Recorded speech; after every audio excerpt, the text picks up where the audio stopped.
함께 보실 하나님 말씀은 구약성경 열왕기하 22장입니다. 4월 22일 열왕기하 22장을 읽는 날인데 22장은 길지 않으므로 1절부터 20절까지 함께 봉독하겠습니다. 구약성경 열왕기하 22장 1절부터 20절까지 말씀, 구약성경 601쪽 전후를 보시면 되겠습니다. 1절부터 함께 봉독합니다. 요시야가 왕위에 오를 때 나이가 8세라. 예루살렘에서 31년간을 다스리니라. 그의 어머니의 이름은 여디디아요 보스갓 아다야의 딸이더라. 요시야가 여호와 보시기에 정직히 행하여 그의 조상 다윗의 모든 길로 행하고 좌우로 치우치지 아니하였더라.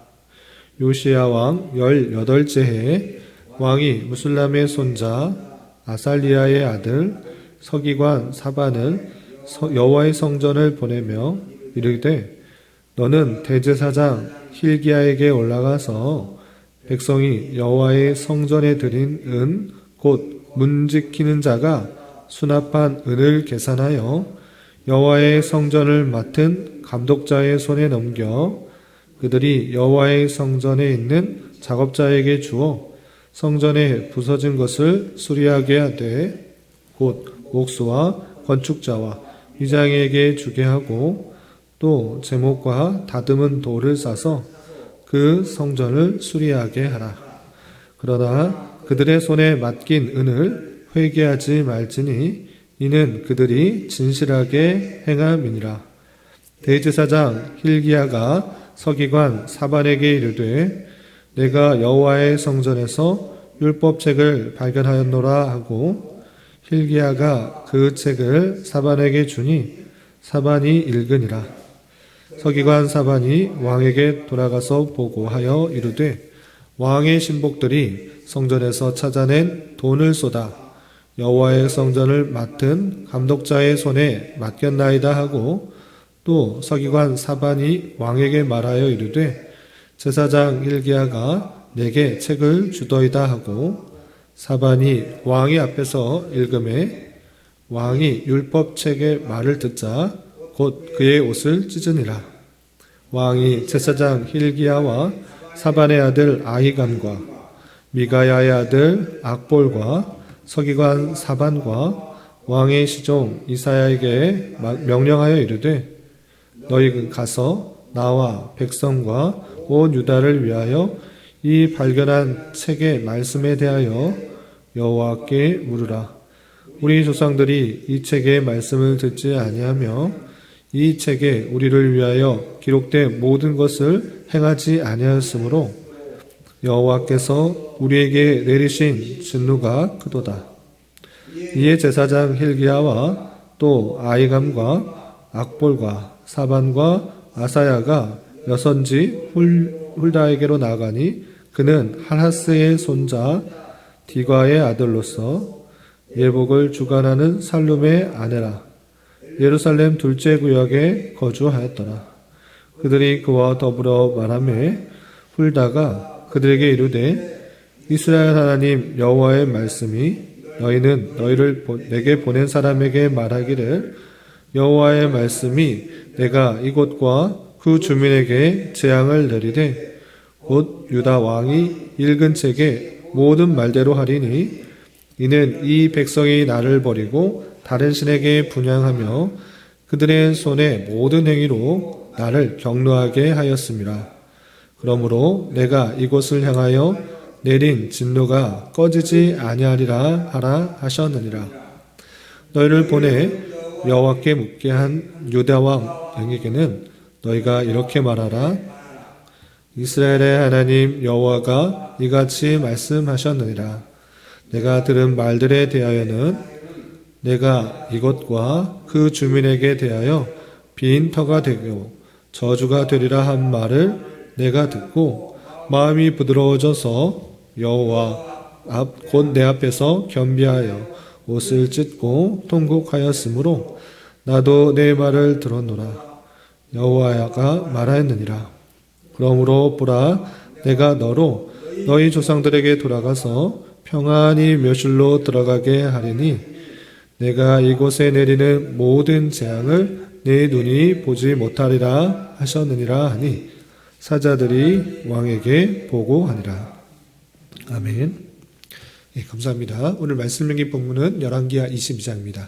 우리가 어제 살펴보았던 열왕기하 21장에서는 선한 왕이었던 히스기야의 아들, 그가 하나님 앞에 기도하여서 15년이나 수명이 연장되었을 때 낳은 아이인 므낫세의 통치와 그의 아들 아몬의 통치의 모습을 살펴보았습니다. 히스기야가 수명이 연장되어서 낳은 아이임에도 불구하고 그 므낫세는 그 55년간의 통치, 아주 가장 긴 통치를 하였을 때에 선하게 통치한 것이 아니라 악하게 통치한 모습을 볼 수 있었습니다. 그냥 악한 정도가 아니라 아합의 길, 갖은 우상들을 예루살렘 안에 들여놓고 우상을 숭배하는 극악한 통치를 하는 그 모습을 볼 수 있었습니다. 그래서 하나님의 진노가 유다 땅에 임하게 될 것이라는 그 말씀들을 살펴보았고, 그의 아들 아몬은 그 신복에 의해서 죽임을 당하게 된, 그래서 2년밖에 통치를 하지 못하고 아몬의 아들이 왕이 되게 되는 그 내용을 살펴볼 수 있었습니다. 계속해서 이어지는 22장에서는 그 아몬의 아들인 요시야, 그 요시야의 통치에 대해서 나오고 있는데, 요시야는 또 어떤 통치를 했는지 내용을 좀 살펴보도록 하겠습니다. 22장 1절에서 보면 요시야가 왕위에 오를 때 나이 8세라 되었습니다.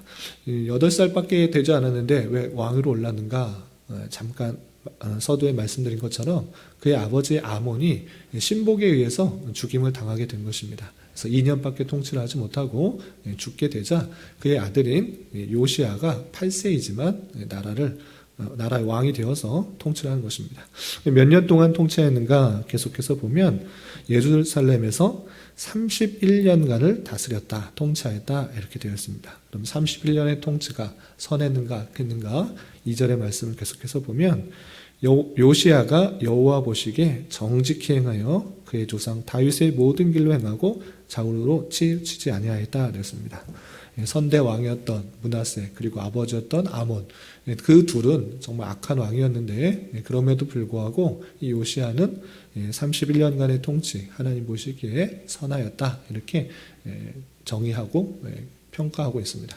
그렇다면 31년간에 어떤 일이 있었기 때문에 그를 선하다고 했는가? 그 내용이 22장 3절부터 20절, 거기서 그치는 것이 아니라 또 내일 읽게 되는 23장까지 계속 이어지게 되는 것입니다. 오늘은 어떤 내용이 있는가? 그 내용을 좀 살펴보겠습니다.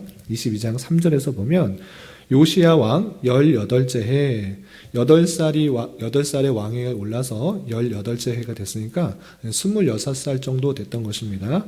성인이 되고 어떤 일이 있었는가 계속해서 보면 왕이 무슬람의 손자 아살리아의 아들 서기관 사반을 여호와의 성전에 보내며 이르되 4절 너는 대제사장 힐기야에게 올라가서 백성이 여호와의 성전에 드리는 곧 문 지킨 자가 수납한 은을 계산하여 여호와의 성전을 맡은 감독장의 손에 넘겨 그들이 여호와의 성전에 있는 작업자에게 주어 성전에 부서진 것을 수리하게 하되 됐습니다.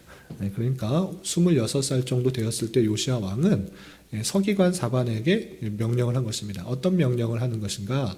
성전을 지키고 있는, 성전을 주관하고 있는 힐기야 제사장에 가서 성전을 수리하라.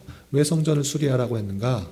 그 아버지 때와 그 할아버지 때에 계속적으로 성전 안에 갖은 우상들을 다 만들어 놓고 우상을 숭배했기 때문에 성전이 제대로 지켜질 일이가 잘 보존될 리가 없었던 것입니다. 그래서 성전에 우상들을 다 쫓아내고 그것을 보수하라 이렇게 명령하도록 한 것입니다. 그렇게 보수하는 데 있어서 성전세로 받은 그 은을 작업자에게 주어서 그것을 스스로 그 돈을, 필요한 돈을 사용할 수 있도록 하고, 그리고 그 은을 잘 썼는지 못 썼는지 회개하지 말라라고 말합니다. 왜 회개하지 말라고 그러는가? 혹여나 그 작업자들이 뒷주머니를 차서 받은 돈을 자기 수입으로 참고 대충 하면 어떡하는가? 대충 보수하면 어떡할까? 라고 걱정할 수 있는데 그렇게 하지 않은 이유, 그것을 계수하지 않은, 회개하지 않는 이유를 이렇게 표현하고 있습니다. 7절을 보면 그러나 그들의 손에 맡긴 은을 회개하지 말지니 작업자들에게 다 보수할 거 보수하고 은을 준 것을 얼마 썼는지 회개하지 말라고 말합니다. 왜 그랬는가? 이것은 그들이 진실하게 행함이니라 라고 부가해서 설명하고 있습니다. 이 작업자들이 참으로 진실하게 모든 일들을 행함으로 말미암아 hil기야 제사장에게 작업자의 은을 받은, 성전세로 받은 그 은을 작업자에게 주고 알아서 잘 처리할 수 있도록 그렇게 하라라고 명령을 하게 됩니다. 이 명령을 받은 서기관 사반은 hil기야에게 모든 명령을 말하고 그렇게 작업을 지시하도록 합니다. 그런데 여기서 아주 중요한 일이 발생합니다. hil기야가 성전을 보수하고 청소하고 또 정화하는 가운데 있어서 어떤 것을 발견하느냐? 율법책을 발견합니다. 8절에서 보면 대제사장 hil기야가 서기관 사반에게 이르되 내가 여호와의 성전에서 율법책을 발견하였노라 하고 hil기야가 그 책을 사반에게 주니 사반이 읽었다 되었습니다. 열심히 정화하고 청소하다 보니까 성전 안에 율법책이 있는 것을 이제야 발견한 것입니다. 그동안 그 율법책이 어디 있는지도 잘 알지 못하고 관수도 잘 못하고 그랬었는데 이 성전 안에 율법책이 있다라는 것들을 보여주고 이제 그제서야 제사장이 사반에게 주고 사반이 그 율법책을 읽어본 것입니다. 율법책을 읽어보니 이것은 자신만 알고 있어야 될 내용이 아닌 것입니다. 그래서 이 서기관 사반은 다시 요시야 왕에게 와서 그 모든 작업된 지시들을 행했고 그 행하는 중에 서기관 제사장 hil기야를 통하여서 대제사장 hil기야를 통해서 율법책을 발견하여 내가 가져왔습니다 라고 말을 하게 됩니다. 그래서 요시야 왕은 어떻게 하느냐, 그 서기관 사반에게 모든 것을 읽어봐라, 율법책에 무엇이 써 있는지 알려달라 이렇게 말을 하는 것입니다. 그러자 그 율법책에 쓰여 있는 모든 것들을 읽게 되고 요시야가 그 내용들을 듣자 어떻게 하는가? 11절 왕이 율법책의 말을 듣자 곧 그의 옷을 찢으니라 했습니다. 율법책의 내용이 무엇입니까? 하나님을 온전히 섬기면 하나님께서 그 백성들을 지켜주시고 보호할 것이지만 하나님이 아니라 다른 우방을 섬기고 우방신들을 섬기고 하나님의 마음을 떠나고 율법을 지키지 않는다면 하나님께서 벌하신다. 이런 내용들이 신명기나 모세 오경에 많이 담겨 있는 것입니다. 그런 내용들을 듣자 내 선대가 큰 죄악을 범하였고 하나님을 온전히 섬기지 않았구나, 우상을 숭배했구나 라는 것들을 느끼면서 우리에게 죄악이 임하게 될 것을 깨닫고 옷을 찢으며 안타까워하는 것입니다. 옷을 찢는 것에서 그치는 것이 아니라 우리 선대들이 그렇게 잘못을 해왔기 때문에 우리가 어떻게 될 것인가에 대한 그런 두려움이 있는 것입니다. 그래서 신하들에게 함께 선지자에게 가서 이 율법의 내용들을 통해서 볼 때 우리가 어떻게 될 것인가 그것을 알아보도록 합니다. 그래서 13절 보면 너희는 가서 나와 백성과 온 유다를 위하여 이 발견한 책의 말씀에 대하여 여호와께 물으라. 우리 조상들이 이 책의 말씀을 듣지 아니하며 이 책에 우리를 위하여 기록된 모든 것을 행하지 아니하였으므로 우리 여호와께서 우리에게 내리신 진노가 크도다 하면서 하나님께서 어떻게 하실지 여호와께 물어보라고 신하들에게 부탁합니다. 그래서 14절에서 보면 이래서 제사장 hil기야와 아히감과 악볼과 사반과 아사야를 시켜서 여선지 훌다에게로 가서 하나님의 말씀이 어떤지 하나님의 뜻이 어떤지 물어보러 가게 됩니다. 이렇게 훌다에게 갔을 때 그 여선지 훌다는 하나님의 뜻이 어떤지 그 사신들에게 이렇게 말하게 됩니다. 15절 보면 훌다가 그들에게 이르되 이스라엘 하나님 여호와의 말씀이 너희는 너희를 내게 보낸 사람에게 말하기를 여호와의 말씀이 내가 이곳과 그 주민에게 재앙을 내리되 이곳이 어디입니까? 예루살렘, 유다와 예루살렘 그곳에 그 주민에게 재앙을 내리되 곧 유다 왕이 읽은 책의 모든 말대로 하리니 이는 이 백성이 나를 버리고 다른 신에게 분향하며 그들의 손의 모든 행위로 나를 경노하게 하였습니다. 그러므로 내가 이곳을 향하여 내린 진노가 꺼지지 아니하리라 하라 이렇게 알려주게 됩니다. 그래서 훌다가 하나님께서 그 율법에 분명히 말씀하시지 않았냐, 하나님을 온전히 섬기지 않을 때 재앙을 내릴 것이다. 하나님만을 온전히 섬기도록 했는데 그러지 않을 경우는 반드시 경고했는데 그 경고를 무시하고 하나님 외에 이 우상들을 섬겼기 때문에 반드시 진노가 이곳에 임할 것이다 라고 알려주라고 이 훌다 선지자는 그 온 사신들에게 알려주게 되고 그 사신들은 다시 왕에게 요시야 왕에게 그 말을 전하게 됩니다. 그런데 그것에 그치는 것이 아닙니다. 이제 잘못했으니까 너희는 반드시 심판을 당할 것이다 라고 그치는 것이 아니라 요시야 왕의 행한 그 모습에 따라서 하나님께서 그 심판을 유예하시겠다라는 그 뜻을 또 전하게 됩니다.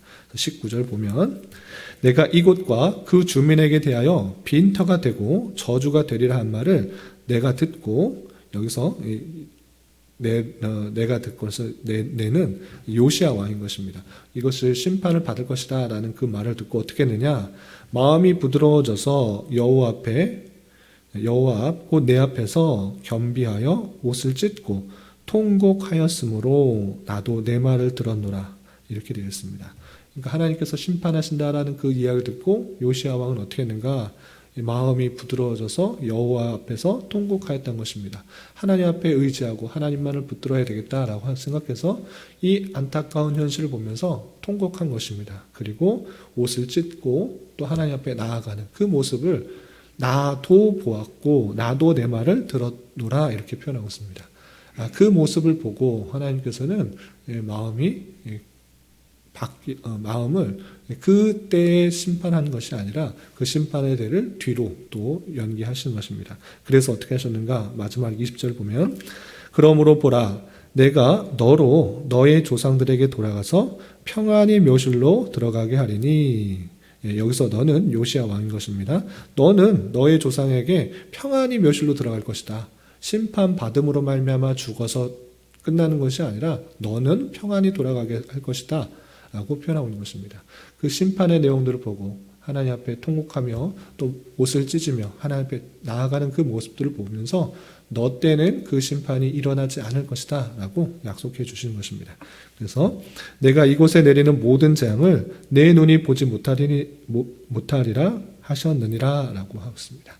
너가 이 심판을 보지 않는다는 말씀은 무엇입니까? 너 때에는 내가 살아있을 때는 이 심판이 있지 않을 것이다 라는 것들을 알려주게 된 것입니다.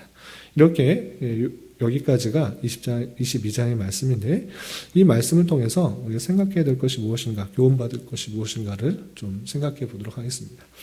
요시야 왕이 왕위로 올라서 성전을 보수하고 정화하는 가운데 율법책을 발견하고 율법책을 통하여서 깨달은 것이 있습니다. 그것은 선대에 지었던 죄로 말미암아 우리가 심판을 받게 될 것이다 라는 그것을 깨달았던 것입니다.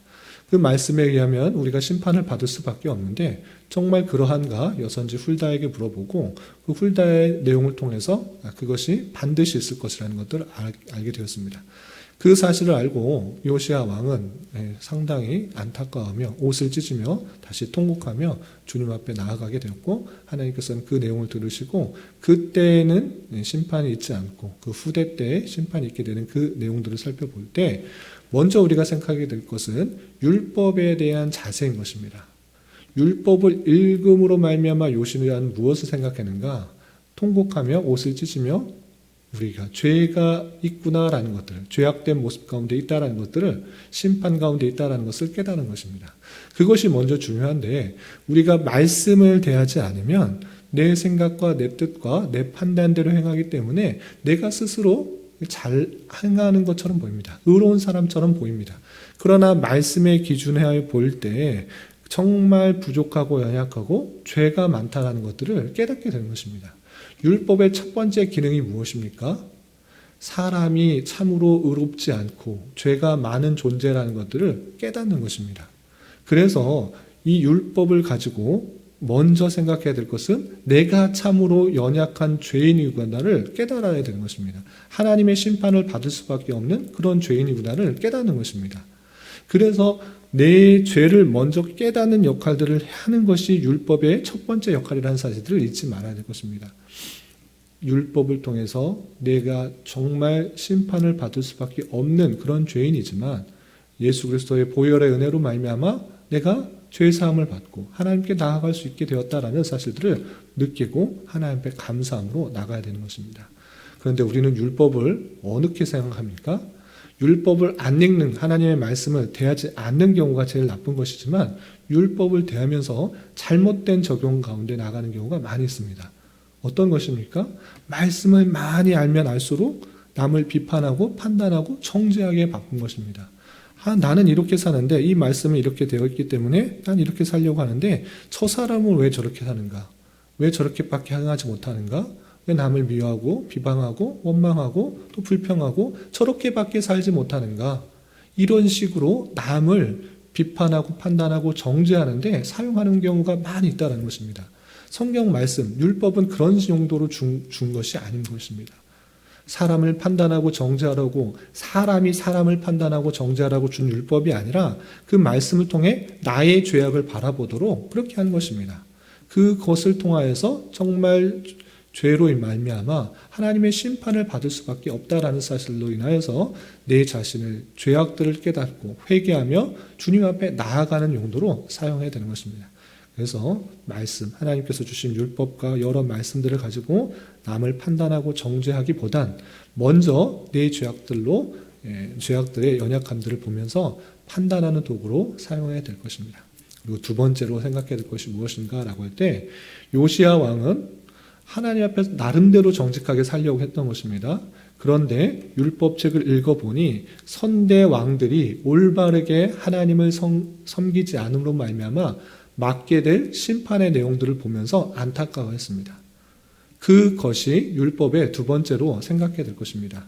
하나님의 뜻이 있고 하나님의 말씀이 있음에도 불구하고 그것을 온전하게 지키지 않음으로 말미암아 그 잘못한 죄로 말미암아 생기게 되는 그 안타까움이 나에게도 느꼈다는 것입니다. 쉬운 말로 말씀드려서 하나님의 뜻을 알지 못하고 하나님의 구원의 내용들을 알지 못하고 죽어가는 영혼들이 많이 있음을 알고 안타까워해야 된다는 것입니다. 나는 하나님의 말씀을 듣고 깨달았기 때문에 그렇게 살아가지만 그렇지 못하고 자신의 욕심과 자신의 생각과 자신의 판단대로 이 세상을 살아가는 사람들이 너무나 많은 것입니다. 그런 사람이 어떻게 된다고 말하고 있습니까? 하나님을 온전히 섬기지 않고 그 뜻대로 순종하지 않았기 때문에 심판이 있다. 이것이 성경의 말씀이고 또 요시야가 깨달은 그 말씀인 것입니다. 하나님의 뜻대로 행하지 않는다고 하면 반드시 심판이 있는 줄 알아. 그에 대한 안타까움과 탄식이 있어야 되는 것입니다. 나는 하나님 잘 섬겼으니까 성전도 정화하고 또 성전도 보수하고 하나님의 말씀대로 살아갔으니까 난 괜찮다. 이 정도로 그치는 것이 아니라 그렇지 못한 사람들에 대한 안타까움으로 탄식할 수가 있어야 되는 것입니다. 나는 잘했으니까 난 상관없다. 이런 것에 그치는 것이 아니라 아직도 하나님의 말씀을 깨닫지 못하고 또 죄악 가운데 거하는 그런 많은 사람들에 대한 그리고 그들의 심판이 있다라는 사실들로 아는 자로서 함께 통곡하고 안타까워하며 또 나아갈 수 있는 자세가 필요하다는 사실들을 잊지 말아야 될 것입니다. 그리고 그것들을 깨달은 데서 그치는 것이 아니라 나의 삶을 통하여서 나를 말을 통하여서 하나님의 사랑과 하나님의 은혜와 또 율법의 내용들이 어떠한지를 잘 전해줌으로 말미암아 하나님을 온전히 믿을 수 있는 통로가 될 수 있도록 그렇게 해야 될 것입니다. 그리고 마지막 한 가지만 더 생각해야 될 것은 심판이 임했다라는 그 사실들을 알았을 때 요시야가 통곡하며 또 옷을 찢으며 하나님 앞에 간절히 나아갔을 때 하나님께서는 그 모습을 보시고 나도 내 말을 들었노라 라는 표현까지 쓰시면서 그 심판의 때를 유예하신 그 은혜를 볼 수가 있었던 것입니다. 이런 말씀을 대하는 자로서 혹여나 우리 안에 죄악들이 발견될지라도 그냥 머무르는 것이 아니라 늘 하나님 앞에 자복하며 회개하며 또 여러 사람들의 죄악들을 보며 안타까우며 회개하며 또 주님 앞에 간절히 부르짖을 때 하나님께서 은혜를 주시고 또 하나님께서 들으시고 하나님께서 역사해 주신다는 그 사실을 잊지 않으며 늘 하나님 앞에 간절히 나가고 또 자복하며 나가며 회개하며 나가는 것을 통해서 하나님의 은혜가 임할 수 있다는 사실들을 기억하며 나가야 될 것입니다. 이런 말씀의 교훈에 따라 오늘 하루 남은 한평생 힘있게 살아갈 수 있는 저와 여러분 되시기를 주님의 이름으로 부탁을 드립니다. 기도하겠습니다. 하나님 아버지 감사합니다. 오늘 말씀을 통하여 아몬의 아들 요시아의 통치의 모습을 살펴보았습니다.